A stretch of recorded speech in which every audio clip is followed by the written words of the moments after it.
दोस्तों, क्या आप इस बात पर यकीन करेंगे कि पाकिस्तान के बानी कायद-ए-आज़म मोहम्मद अली जिन्नाह का भी इंडियन फिल्म इंडस्ट्री से कोई रिश्ता रहा होगा? मगर ये सच है कि उनका इंडिया की पहली बोलती फिल्म आलम आरा से एक गहरा ताल्लुक रहा। इस फिल्म के हीरो को इस तारीखी फिल्म का हिस्सा बनाने के लिए जिन्नाह साहब ने एक जबरदस्त अदालती जंग लड़ी थी और अपने दलाइल से अदालत को ये बावर कराया था कि फिल्म के लिए एक मौजू अदाकार क्यों जरूरी होता है। जिन्नाह साहब का इंडिया की पहली बोलती फिल्म का हिस्सा बनना महज उनके प्रोफेशन की वजह से नहीं था, बल्कि आर्ट और फिल्म से उनकी गहरी वाबस्तगी इस ताल्लुक की वजह बनी थी। आज बॉलीवुड जिस मकाम पर खड़ा है, इस सफर का आगाज आलम आरा के रिलीज होने से ही हुआ था और इस फिल्म को सेट और सिनेमा तक पहुंचाने में जिन्नाह साहब का एक अहम किरदार था। आज की यात्रा में हम बात करेंगे कि एक एक्टर को फिल्म में कास्ट कराने के लिए जिन्नाह साहब को अदालती जंग क्यों लड़ना पड़ी थी। साथ ही ये भी बताएंगे कि अपनी स्टूडेंट लाइफ में जिन्नाह साहब ने वकालत की तालीम छोड़कर थिएटर क्यों ज्वाइन कर लिया था। ये सब जानने के लिए हमारे साथ रहिएगा।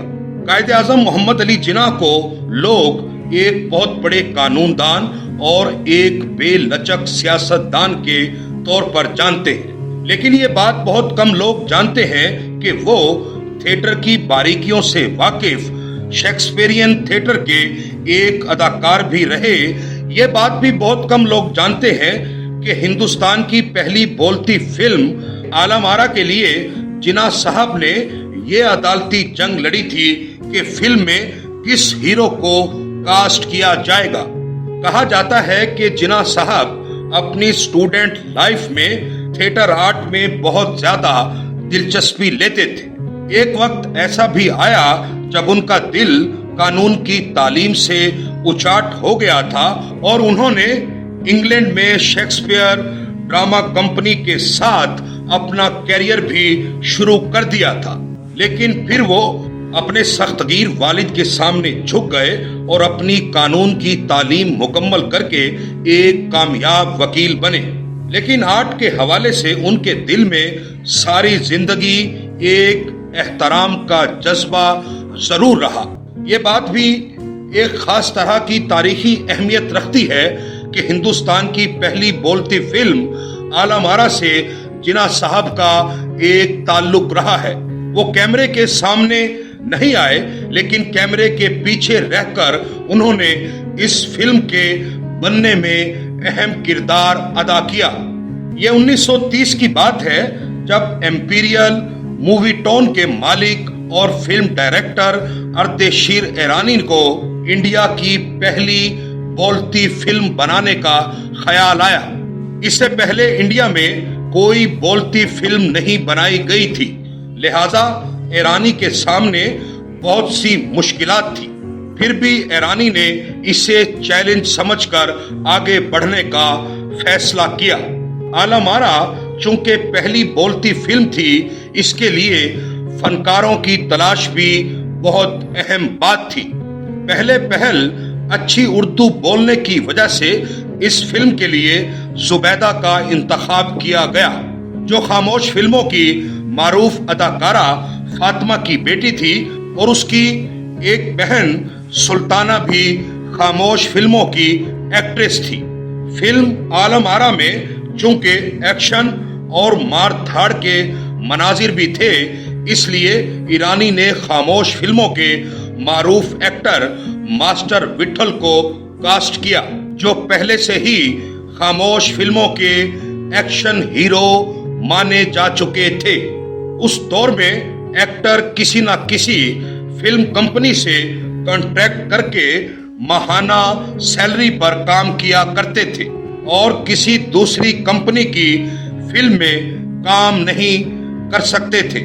मास्टर विठल जब आलम आरा के लिए साइन हो गए तो एक तनाजा खड़ा हो गया, क्योंकि master Vithal Sharda film company के बाकायदा मुलाजिम थे। हिंदुस्तान की पहली बोलती फिल्म में काम करने के शौक में मास्टर विठल ने ये फिल्म तो साइन कर ली, लेकिन अपनी कंपनी से उन्होंने मुआहदा तोड़ दिया। जब आलम-आरा का मामला अदालत तक जा पहुंचा तो इस तारीखी फिल्म में जिन्ना साहब की एंट्री हुई।